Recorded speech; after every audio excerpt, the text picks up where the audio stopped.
நான் உங்கள் டிஎன்ஏ மற்றும் பிரஸ்ன ஜோதிடர் சுப்ரஜா சுரேஷ்குமார் கோவையிலிருந்து. இன்றைக்கு நம்ம பார்க்க போகிறது ஆவணி மாத பலன்கள். நிறைய நல்ல பண்டிகைகள் இந்த மாதத்தில் வரப்போகுது. கோகுலாஷ்டமி, அடுத்ததாக விநாயகர் சதுர்த்தி அண்டு மலையாளிஸ் ரொம்ப சிறப்பாக கொண்டாடப்படுகிற ஓணம் பண்டிகை. இது எல்லாமே ரொம்ப ரொம்ப ஒரு சிறப்பான விஷயங்கள் இந்த மாதத்தில் நடக்க போகுது. அடுத்ததான் இந்த உலகத்தில் நடக்கக்கூடிய சில மாற்றங்களை பற்றி நம்ம பார்ப்போம். பொதுவாக என்ன மாதிரியான காம்பினேஷன் இருக்குது அப்படிங்கிறதையும் நம்ம பார்ப்போம். சூரியன், கேது, புதன் இவங்க எல்லாருமே காலபுருஷ தத்துவத்தின் 5ஆம் வீட்டில் சேர்க்கை பெறுகிறார்கள். இந்த காம்பினேஷன் ஆல்ரெடி கும்பத்தில் ராகு இருக்காங்க, கடக வீட்டில் குரு தனித்து நிற்கிறார், அப்புறம் மிதுன வீட்டில் செவ்வாய் தனித்து நிற்கிறாங்க, சுக்கிரன் கன்னி வீட்டில் தனித்து இருக்கிறார். அடுத்ததாக பார்த்தீங்கன்னா சனி பகவான் காலபுருஷனோட வீட்டில் 12ஆம் வீட்டில் ஆல்ரெடி இருக்கார். இத்தனை காம்பினேஷன்ஸ் போய்கிட்டு வந்துட்டுருக்கு. இதில் மெயினாக பார்த்தீங்க அப்படின்னா இந்த சூரியன் யாரோட இணைந்து இருக்கிறார் அப்படின்னா கேது பகவானோட இணைந்திருந்து, புதன் பகவானோட இணைந்திருந்து அழகாக சமசப்தம் பார்வை ராகு எல்லாரும் பார்க்குறாங்க. இந்த காம்பினேஷன் ஒரு எச்சரிக்கை கொடுக்குது அப்படின்னு தான் சொல்ல முடியும். இந்த எச்சரிக்கை எப்படி அப்படின்னா, நிறைய பேர் நிறைய ட்ராவல் பிளான் பண்ணியிருப்பீங்க. இந்த மாதத்தை கொஞ்சம் தவிர்த்திருக்கிறது நல்லது. அடுத்ததாக இன்னுமே பார்த்தீங்க அப்படின்னா காற்று அப்படின்னு சம்மந்தப்பட்ட விஷயங்கள், நிறைய தீ விபத்துக்கள், அடுத்ததாக நிறைய வெடி பிளாஸ்ட், யாருமே யோசிக்க முடியாத ஒரு பிளாஸ்ட். இது இதே காம்பினேஷன் நம்ம இதுக்கு முன்னாடி நம்ம பார்த்துருக்கோம். நம்ம ஃப்ளைட் கிராஷெலாம் பார்த்துருக்கோம். இதே காம்பினேஷன் என்ன அப்படின்னா, அப்போ சூரியன் கேது மட்டும் இருந்து பார்த்துருக்க, இப்போ புதன் இணைந்து பார்க்குறாங்க. ராகும் பார்க்குது. இந்த மாதிரியெல்லாம் இருக்கும்போது என்ன அப்படின்னா, மீடியா ஃபீல்டு இதில் நிறையா பாதிப்புகளை நம்ம பார்க்க போகிறோம். மீடியா ஃபீல்டில் இருக்கிறவங்களுக்கு பிரச்சனை. அதே மாதிரி கெமிக்கல் ஃபேக்ட்ரிஸ், ட்ராவலிங் பண்ணுறவங்க இதெல்லாம் கொஞ்சம் யோசித்து நீங்கள் இந்த மாதத்தை கொஞ்சம் கடந்தீங்கன்னா ரொம்ப நல்லாயிருக்கும் அப்படின்னு தான் நான் சொல்லுவேன். இதெல்லாமே கொஞ்சம் ஜாக்கிரதையாக இருக்கக்கூடிய ஒரு காலங்கள். மேஷம்லேருந்து மீனம் வரைக்கும் இந்த ஆவணி மாத பலன்கள் எப்படி இருக்குது? ஏன்னா சூரியனோட டிரான்சிட் ஆகஸ்ட் மிட்லேருந்து செப்டம்பர் வரைக்கும் இருக்க போகுது. இந்த டிரான்சிட் சூரியன் இங்கே இருக்கும்போது தான் அப்படின்னா ஏன்னா சேர்ந்துருக்கிற கிரகம் அப்படி.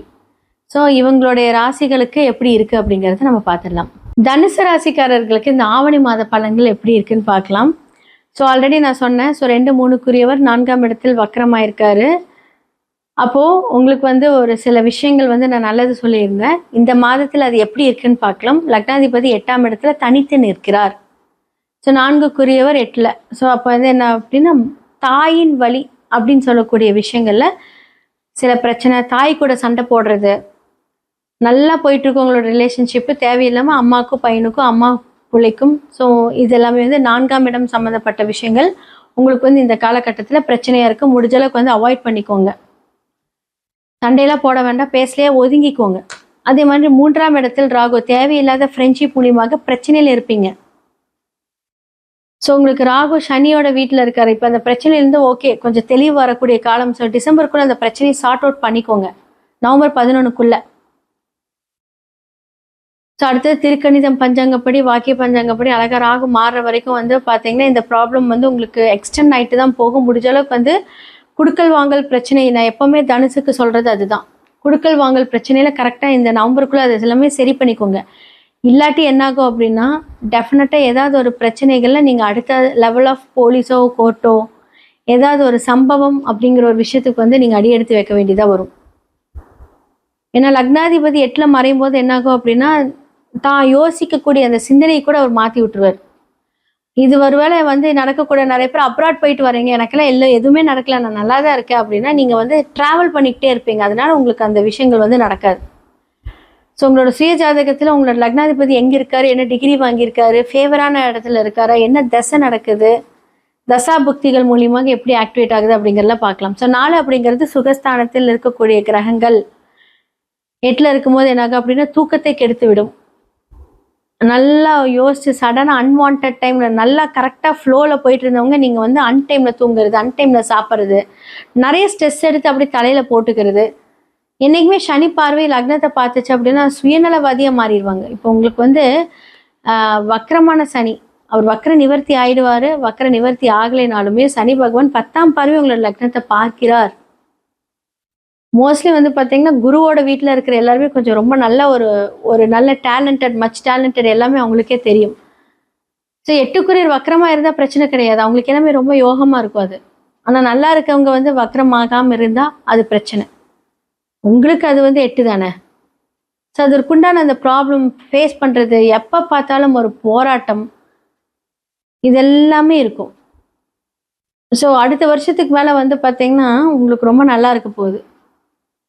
குரு மாறினதுக்கு அப்புறமா நல்லா இருக்கும். ஆனால் சில டிரான்சிட்ஸும் வந்து நமக்கு அப்ஸ் அண்ட் டவுன்ஸ் கொடுத்தாலுமே இது மெயின் டிரான்சிட் இல்லையா. ஸோ இதெல்லாமே நல்லா இருக்கும். இப்போ வந்து உங்களுக்கு ஃபேவராக இருக்கான்னு கேட்டால் கிடையாது.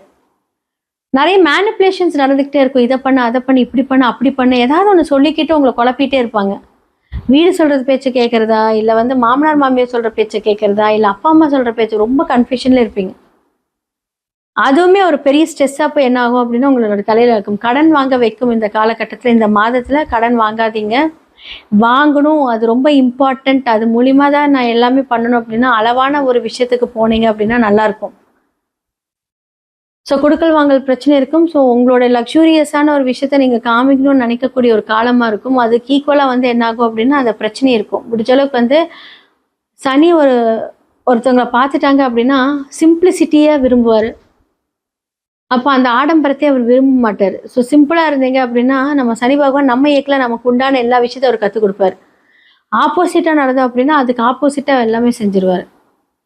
ஸோ படிப்பு அப்படின்னு சொல்ல விஷயத்தில் வந்து மாணவர்களுக்கு சில டிஸ்ட்ராக்ஷன்ஸ் இருக்கும். ஸோ தொடர்ந்து முயற்சி பண்ணால் நல்லாயிருக்கும். ஸோ பெண்களுக்கு மாங்கல்ய ஸ்தானத்தில் கொஞ்சம் பிரச்சனையாக இருக்கும். ஸோ முடிஞ்சளவுக்கு வந்து பார்த்தீங்க அப்படின்னா பர்சனலாக உங்களோட ஜாதகத்தை பார்த்து அந்தந்த கிரகங்கள் எப்படி இம்பேக்ட் ஆகுது, என்ன மாதிரி டிகிரி வாங்கிக்கிறது அப்படிங்கிறத பார்த்துட்டு முடிவு பண்ணிக்கோங்க.